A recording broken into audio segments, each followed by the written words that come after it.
On va commencer, si vous le permettez, cette troisième et dernière séance de ce colloque un peu exceptionnel sur cette saga et cette histoire tout à fait étonnante et peu connue qu'est l'histoire de la vie et de la personne de Victor Vermorel. Donc cet après-midi, on a, comme pour les séances précédentes, un nouveau président de séance qui est M. Dulin. Et M. Dulin a cette particularité d'être un ancien président ou le président actuel, ancien président de l'Académie de Mâcon. Et comme vous le savez, ça fait des années et des années que l'Académie de Mâcon et l'Académie de Villefranche entretiennent des liens d'amitié. Et donc, qu'il me soit permis de vous remercier tout particulièrement d'avoir eu la gentillesse de nous aider dans cette réalisation Vermorel cet après-midi. Et puis, le reste va se dérouler comme d'habitude. Il y aura trois interventions cet après-midi, dont une intervention en images qui est très intéressante. Vous le verrez parce qu'elle va résumer par l'image tout le son que vous avez entendu dans les conférences précédentes. Et ça, je trouve que d'avoir pu marier l'image et le son sur le développement et l'explication de ce patrimoine vivant qu'est Vermorel, c'était intéressant. Et donc, je ne vais pas être plus bavard. Je laisse la parole au président de séance et nous allons commencer avec M. Deninger, qui est un éminent spécialiste de la botanique et qui va nous parler, je me corrigera si je dis une bêtise, de l'histoire de la création de l'orpélographie. Monsieur le Président, merci. Vous n'avez pas à me remercier parce que Victor Vermorel était membre de l'Académie de Mâcon. Oui, pousser ça, c'est mon impair. Comme il y a cinéma tout à l'heure, j'avais prévu de me garder. Monsieur Vermorel était membre de l'Académie depuis 1906. Et je dois dire que, en ayant écouté les différents orateurs vendredi après-midi, ce matin, je n'ai pas pu m'empêcher de penser aux similitudes qu'il y avait, en partie, il ne faut jamais comparer, c'est jamais exact, entre Vermorel et les frères Michelin.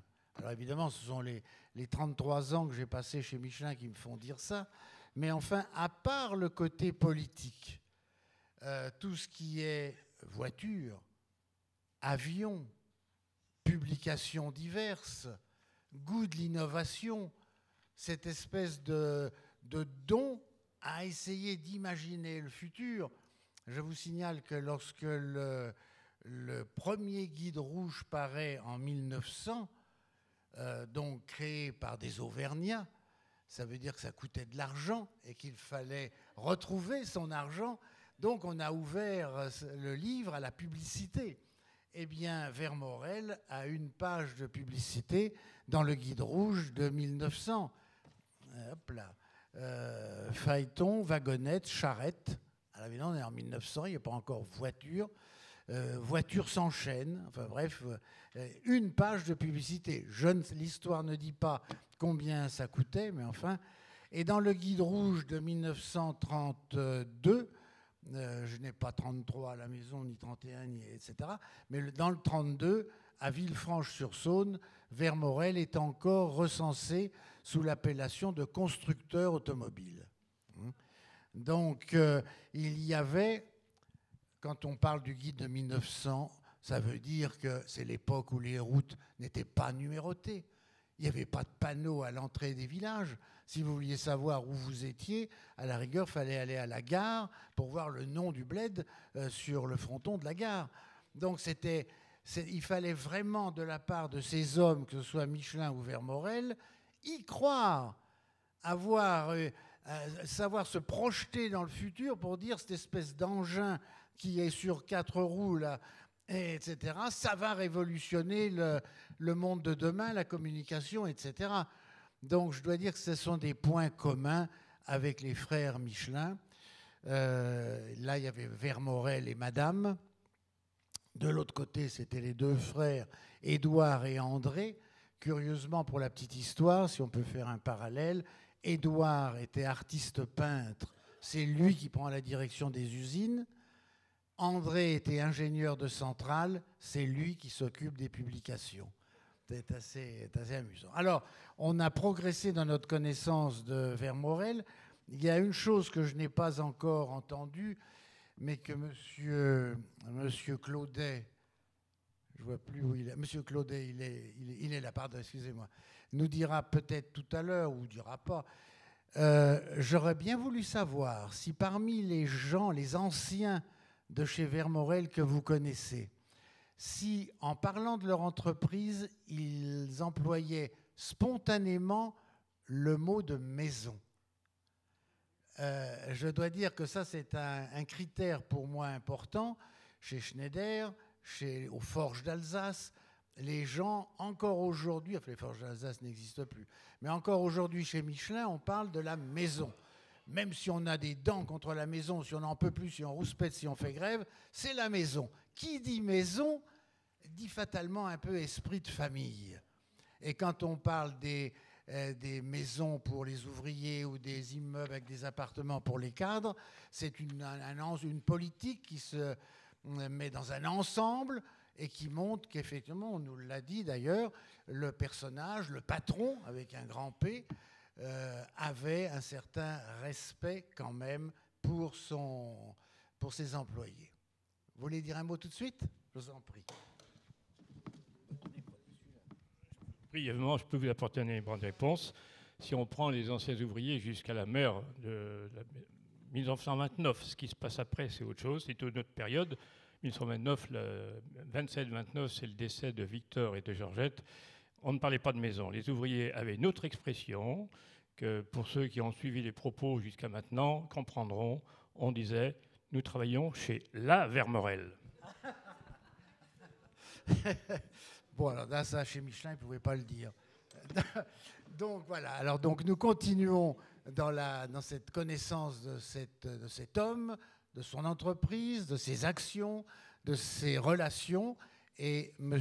Deninger va ouvrir notre après-midi en nous parlant, et c'est là où encore ça me faisait penser à la maison Michelin, c'est quelque chose, s'il y avait eu du vin dans la région Auvergne, du vin en pagaille, on aurait peut-être pu avoir chez Michelin aussi ce genre de publication. L'ampélographie Viala Vermorel. Monsieur Deninger, merci de prendre la parole. Le micro est branché? Oui, ça a l'air. Merci d'abord à l'Académie de Villefranche de m'avoir ainsi permis d'intervenir pour la seconde fois dans cette magnifique auditorium. Et cela pour vous présenter une œuvre dans un tout autre domaine que ceux dont nous avons parlé sur le plan industriel notamment, du grand Victor Vermorel, dans le domaine de l'édition. Car ce que nous vous présentons sur cet écran, eh bien, c'est ce que j'ai appelé un monument de la littérature viticole, l'ampélographie Viala Vermorel. Un monument à coup sûr, puisque cette œuvre énorme, en 7 volumes de format 25-35, la bouteille de Beaujolais vous donne l'échelle, comprend 3200 pages de texte, 850 dessins, 570 planches hors texte, 5200 cépages décrits dans cet ouvrage. En fait, tout ce qu'on connaissait au début du XXe siècle sur la vigne. Publié de 1901 à 1910 par les établissements maçons, le grand spécialiste de l'édition des grands ouvrages scientifiques à Paris, mais qui a maintenant des maisons dans plusieurs pays du monde. L'impression des textes a été faite à Mâcon par l'imprimerie Protafrère. Et les planches hors texte ont été imprimées en lithogravure et en chromolithogravure pour les planches en couleur, procédé extrêmement dispendieux, mais qui était le seul dont on disposait à l'époque pour vraiment sortir des planches imprimées en couleur magnifiques, correspondant exactement à ce qui avait été peint, car elles sont toutes des reproductions de peintures de grands artistes dont je vous parlerai dans un instant. C'est à Paris, la maison Champenois qui a réalisé ces planches magnifiques, qui ont été ensuite intégrées aux 6 premiers volumes, car le 7e n'a point d'illustration. Alors admirons bien sûr Pierre Vallat. C'est donc l'ampélographie Viala vers Morel.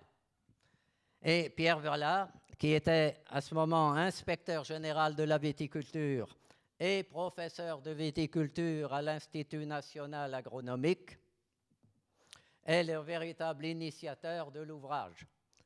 C'est lui qui a considéré que c'était le moment de réaliser une véritable ampélographie qui n'existait encore nulle part.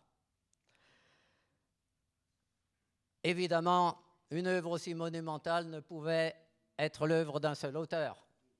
Et Pierre Vallat avait heureusement beaucoup de relations dans la profession et il a pu s'assurer la collaboration de 86 personnes pour décrire tous les cépages présentés dans cet ouvrage. Et ces co-auteurs, il en a trouvé dans une grande partie du monde, pas seulement en France, beaucoup sont des co-auteurs français, mais il en a trouvé jusqu'au Chili, dans d'autres pays viticoles donc.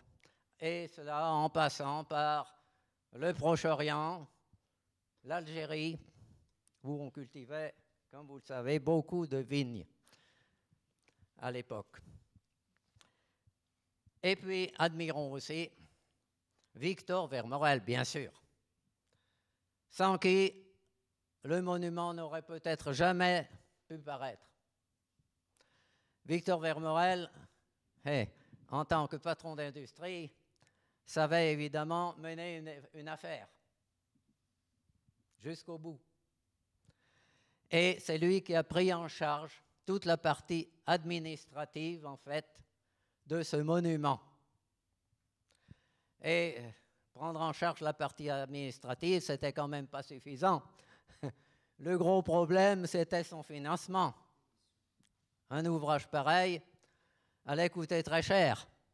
Et effectivement, je peux vous indiquer que le devis réalisé par les imprimeurs en 1898 se montait à 288 700 francs de l'époque. C'est énorme.